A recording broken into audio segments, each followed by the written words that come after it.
Hello, good morning. Durga Pal ma'am की class में आप सबका स्वागत है। Morning students, welcome back to Durga Pal ma'am's class. सभी बच्चे जो क्लास में प्रेजेंट हैं प्लीज अपनी अटेंडेंस लगा दें लाइक का बटन दबा करके, और क्लास को अंत तक पूरा देखें, बीच में से क्लास को स्किप ना करें। इससे पहले हम पढ़ चुके हैं मेरे संग की औरतें और इस जल प्रलय में। ये क्लास 9th कृतिका का तीसरा चैप्टर है और उन दोनों चैप्टर्स में मैंने आपको इम्पोर्टेंट क्वेश्चंस भी बताए हैं जो आपके एग्जाम में आ सकते हैं। आज हम पढ़ रहे हैं इसका तीसरा पार्ट, रीढ़ की हड्डी, जो जगदीश चंद्र माथुर द्वारा लिखी गई एक एकांकी है। क्लास को आगे बढ़ाने से पहले मैं आप लोगों से कह दूं कि अगर आपने अभी तक इस चैनल को सब्सक्राइब नहीं किया है तो प्लीज इसे सब्सक्राइब कर लें, लाइक करना ना भूलें, शेयर करना ना भूलें और बेल आइकन को दबाना तो बिल्कुल भी ना भूलें, क्योंकि उससे आपको आगे आने वाली वीडियोस के नोटिफिकेशन तुरंत मिल जाएंगे। तो बढ़ते हैं क्लास में आगे। रीढ़ की हड्डी, जगदीश चंद्र माथुर द्वारा लिखी हुई एकांकी। सबसे पहले मैं आपको ये बता दूं कि एकांकी का अर्थ क्या होता है। एकांकी दो शब्दों के मेल से बना हुआ है, एक प्लस अंकी, मतलब एक ही अंक में जो कहानी लिखी जाए उसे एकांकी कहते हैं। इस तरह की कहानियों का हम मंचन करते हैं, स्टेज में इसे परफॉर्म करते हैं, तो हमें स्टेज का कर्टेन बंद करने की जरूरत नहीं पड़ती, यानी पर्दा गिराने की जरूरत नहीं पड़ती है। एक ही सीन में ये पूरा का पूरा प्ले दिखाया जा सकता है, उसे एकांकी कहते हैं, एक ही अंक में सिमटी हुई। तो अब पढ़ते हैं हम रीढ़ की हड्डी जगदीश चंद्र माथुर की। वैसे तो ये एकांकी बहुत लंबी है आपकी किताब में, लेकिन मैं आपको इस एकांकी में डायलॉग्स हैं, अलग अलग किरदारों के द्वारा बोले गए डायलॉग्स हैं, तो मैं उन किरदारों के द्वारा बोले हुए डायलॉग्स को संक्षेप में सार के रूप में आपको समझा दूंगी। पूरी कहानी आपके सामने आ जाएगी तो आपको समझ में आ जाएगा कि इसमें क्या है। तो एकांकी यहाँ से शुरू होती है। मैं बाबू राम स्वरूप उमा के पिताजी हैं, वो उनकी पत्नी प्रेमा और उनका नौकर रतन, ये तीनों मिलकर के कमरा सजा रहे हैं। ये सब काम करते करते राम स्वरूप बीच बीच में अपने नौकर के ऊपर चिल्ला भी रहे हैं, झल्ला भी रहे हैं। इस बीच में उनकी पत्नी बताती है कि उमा ने लड़के वाले देखने आने वाले हैं, ये बात सुन करके परसों से ही मुंह फुला रखा है। राम स्वरूप अपनी पत्नी से कहते हैं कि उमा पढ़ी लिखी है, ये बात लड़के वालों को मत बताना। लड़के वालों से सिर्फ इतना कहना कि उसने मैट्रिक पढ़ा है, यानी 10वीं क्लास तक उसने पढ़ रखा है। राम स्वरूप पूछते हैं कि घर में सारी तैयारी हो गई है, उनके लिए सब कुछ सामान वगैरह खाना पीना बना के रख दिया है। तो प्रेमा बताती है कि हाँ, सारा खाना तैयार है, सिर्फ मक्खन लाना बाकी है। तो राम स्वरूप अपने नौकर रतन को मक्खन लेने के लिए भेज देते हैं। राम स्वरूप प्रेमा से कहते हैं कि उमा को कहना कि थोड़ा सज धज के आए, चेहरे पे पाउडर वगैरह लगा करके आए, क्योंकि आजकल के लड़के इस तरह की लड़की पसंद करते हैं। और जो शंकर है लड़का, उसके पिताजी गोपाल प्रसाद, वो भी पढ़े लिखे हैं, वकील हैं, तो उनको जिस तरह की लड़की चाहिए वो ज्यादा पढ़ी लिखी ना हो लेकिन देखने में सुंदर हो। तो उमा से कहना कि ऐसे ही थोड़ा मेकअप करके वो लड़के वालों के सामने आए। इतनी देर में गोपाल प्रसाद और उनका बेटा शंकर वो उनके घर पर पहुंच जाते हैं। राम स्वरूप आगे जाते हैं और उन लोगों को नमस्कार कह के उनका वेलकम करके उन्हें अंदर लेकर के आते हैं और ला करके उन्हें बिठा देते हैं। जो लड़का उमा को देखने के लिए आया है शंकर, वो बीएससी पढ़ा हुआ है और बीएससी के बाद वो लखनऊ के मेडिकल कॉलेज में पढ़ता है। उसकी आवाज पतली है और खिसियाहट से भरी हुई है, उसकी कमर झुकी हुई है, ये उसके चरित्र की खासियत है। अब लड़के वाले उनके घर में प्रवेश कर चुके हैं, बातों का सिलसिला चल पड़ता है। तो राम स्वरूप पूछते हैं लड़के से कि कितने दिनों की छुट्टियां हैं तुम्हारे, कॉलेज तो जाते होगे, कौन सा कोर्स कर रहे हो, कितने साल और बचे हैं। तो शंकर जवाब देता है कि साल 2 साल। अब राम स्वरूप को थोड़ा सा हैरानी होती है कि साल 2 साल का मतलब क्या है। तो शंकर कहता है कि मैं 1-2 साल का मार्जिन रख के चलता हूँ। तो इन बातों से पता चलता है कि शंकर पढ़ाई में बहुत अच्छा नहीं है।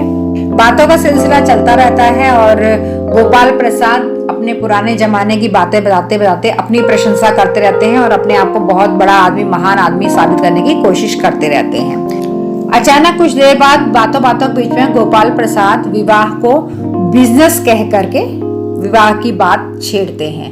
राम स्वरूप उनके लिए नाश्ता लाकर उनकी सेवा करते हैं। कुछ इधर उधर की बातों के बाद गोपाल प्रसाद स्पष्ट रूप से उन्हें बता देते हैं कि हमें लड़की थोड़ी सी कम पढ़ी हुई चाहिए, लेकिन लड़की होनी सुंदर चाहिए। उनका ये मानना है कि लड़कियों को अधिक पढ़ना बेकार है। पढ़ना और कमा कर लाना तो सिर्फ पुरुषों का काम है, औरतों का काम तो सिर्फ घर गृहस्थी संभालना है। इसलिए उन्हें सिर्फ सुंदर होना चाहिए। उनकी तरफ से शादी की शर्त बस यही है कि लड़की बहुत खूबसूरत होनी चाहिए, उन्हें सिर्फ घर गृहस्थी संभालना है। गोपाल प्रसाद कहते हैं कि उच्च शिक्षा प्राप्त करना केवल लड़कों का अधिकार है, लड़कियों का नहीं। उनका लड़का शंकर भी उनकी इस विचारधारा का समर्थन करता है।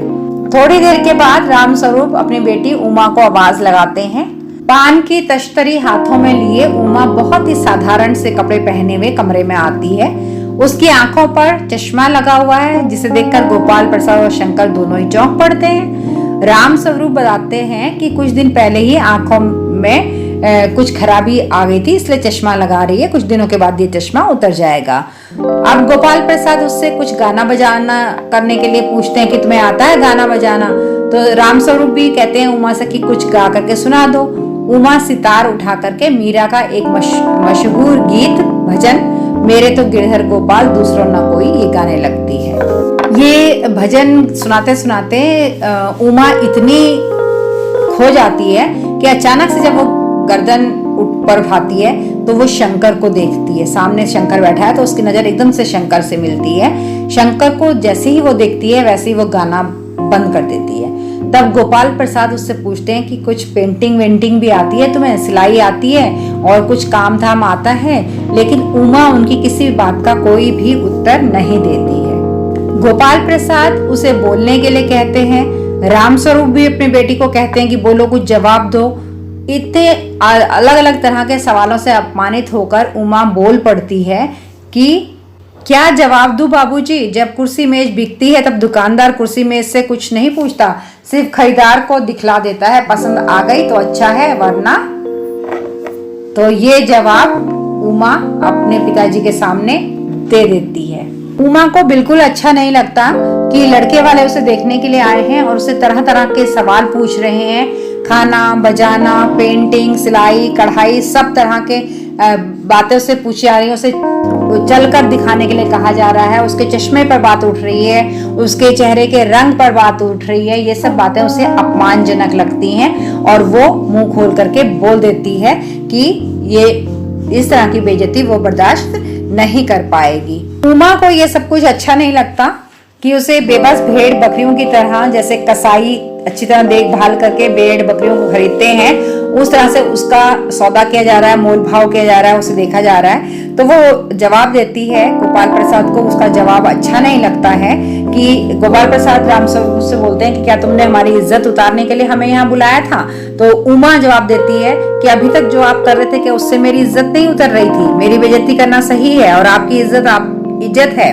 उमा गोपाल प्रसाद को कहती है कि अपने साहबजादे से पूछ लीजिए, पिछली फरवरी में ये लड़कियों के हॉस्टल के इर्द गिर्द क्यों घूम रहे थे, वहां से इनको कैसे भगाया गया था। तो उमा उनके बेटे की तरफ इशारा करके बता देती है कि आपका बेटा चरित्रहीन है और मैं उसके बारे में जानती हूँ। शंकर को ये अच्छा नहीं लगता। उसे लगता है कि मेरी पोल खुल रही है, तो वो अपने पिताजी से कहता है कि चलिए यहाँ से। लेकिन गोपाल प्रसाद इतनी सी बात से समझ जाते हैं कि अगर इसने मेरे बेटे को गर्ल्स हॉस्टल में के पास देखा है तो इसका मतलब उमा पढ़ी लिखी है। गोपाल प्रसाद पूछते हैं कि क्या तुम पढ़ी लिखी हो, तुमने बीए किया है? तो उमा कहती है बिल्कुल, मैं कॉलेज में पढ़ी हूँ, मैंने बीए पास किया, कोई पाप तो नहीं किया, कोई चोरी तो नहीं की, आपके बेटे की तरह मैंने इधर उधर ताका झाकी तो नहीं की है, मैंने अपनी इज्जत और अपने मान का ख्याल किया है। लेकिन अपने बेटे से पूछो कि ये नौकरानी के पैरों में पढ़ करके अपना मुंह छिपा कर वहां से क्यों भागे थे। राम स्वरूप बार बार अपनी बेटी से चुप होने के लिए कहते हैं, लेकिन उमा इतने गुस्से में है कि वो चुप नहीं होती है। गोपाल प्रसाद भी अब गुस्से में खड़े हो जाते हैं और राम स्वरूप से कहते हैं कि आपने हमारे साथ धोखा किया। आपकी बेटी बीए पढ़ी हुई है, लेकिन आपने हमें सिर्फ मैट्रिक ही बताया है। मेरी छड़ी कहाँ है, दीजिए मुझे, मैं जा रहा हूँ यहाँ से। इतनी पढ़ी लिखी लड़की, झूठ का भी कोई ठिकाना होता है। चलो बेटा चलो यहाँ से, हम यहाँ नहीं रुकेंगे। उमा जाते जाते भी उन्हें नहीं छोड़ती है और बोलती है कि हाँ हाँ जरूर जाइए, लेकिन घर जाकर जरा ये भी पता लगा लीजिए कि आपके लाडले बेटे की रीढ़ की हड्डी है भी या नहीं, बैकबोन है भी या नहीं। तो उमा का यहाँ पर ये कहना कि आपके लाडले बेटे की रीढ़ की हड्डी है या नहीं है, ये दो अर्थ में उमा ने ऐसा कहा है। एक तो वैसे ही शंकर शारीरिक रूप से कमजोर था, उसकी कमर झुकी हुई थी इसलिए, और दूसरा बैकबोन जो हमारी रीढ़ की हड्डी होती है वो हमारे चरित्र की निशानी होती है। अगर रीढ़ की हड्डी झुकी हुई है तो इसका प्रतीक अर्थ ये भी हो सकता है कि उस व्यक्ति का चरित्र अच्छा नहीं है। गोपाल प्रसाद का चेहरा गुस्से से, बेबसी से मुरझाया हुआ है और उनके बेटे का चेहरा रुआसा हो रहा है और दोनों बाहर की तरफ चले जाते हैं और राम स्वरूप कुर्सी पर धम से गिर जाते हैं। उमा अचानक से चुप हो जाती है और इतनी ही देर में प्रेमा, उमा की जो माँ है, वो कमरे में प्रवेश करती है। उमा रो रही है। ये सुनकर के राम स्वरूप खड़े हो जाते हैं और इतनी देर में जो रतन एकांकी के शुरू में मक्खन लेने के लिए गया था वो वापस आता है और बोलता है मक्खन मक्खन, और वहीं पर पर्दा गिर जाता है। तो ये थी पूरी एकांकी जिसमें हमने 5 चरित्र देखे।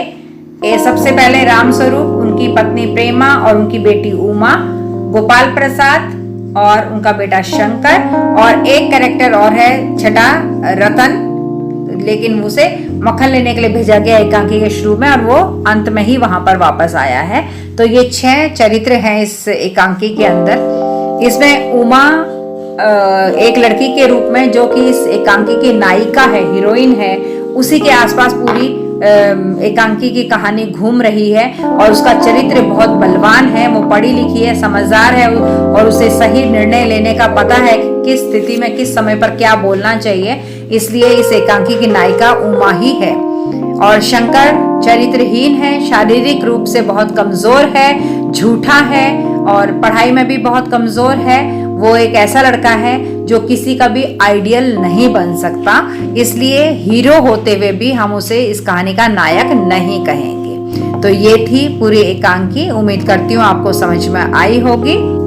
अगर आपने क्लास को ध्यान से अटेंड किया है तो आपको पूरी एकांकी का अर्थ अच्छे से समझ में आ गया होगा। कहानी मैंने बहुत विस्तार में ना करते हुए कुछ संक्षेप में इसका सार आपको समझाया है और सभी मुख्य बिंदुओं को, मेन बातों को मैंने सार में लेने की कोशिश की है। उम्मीद करती हूँ आपने इसे अच्छे से समझ लिया होगा। क्लास के अंत में लाइक का बटन दबा दीजिए। चैनल सब्सक्राइब नहीं किया है तो प्लीज कर लीजिए। शेयर करना बिल्कुल मत भूलिएगा और बेल आइकन दबाना तो बिल्कुल भी मत भूलिएगा, ताकि आगे आने वाली वीडियोस की नोटिफिकेशन आपके पास तुरंत पहुंच जाए। अगली क्लास तक के लिए thank you. Thanks for attending Durga Pal Ma'am's class. Please like, share, subscribe and don't forget to leave a lovely comment. Thank you.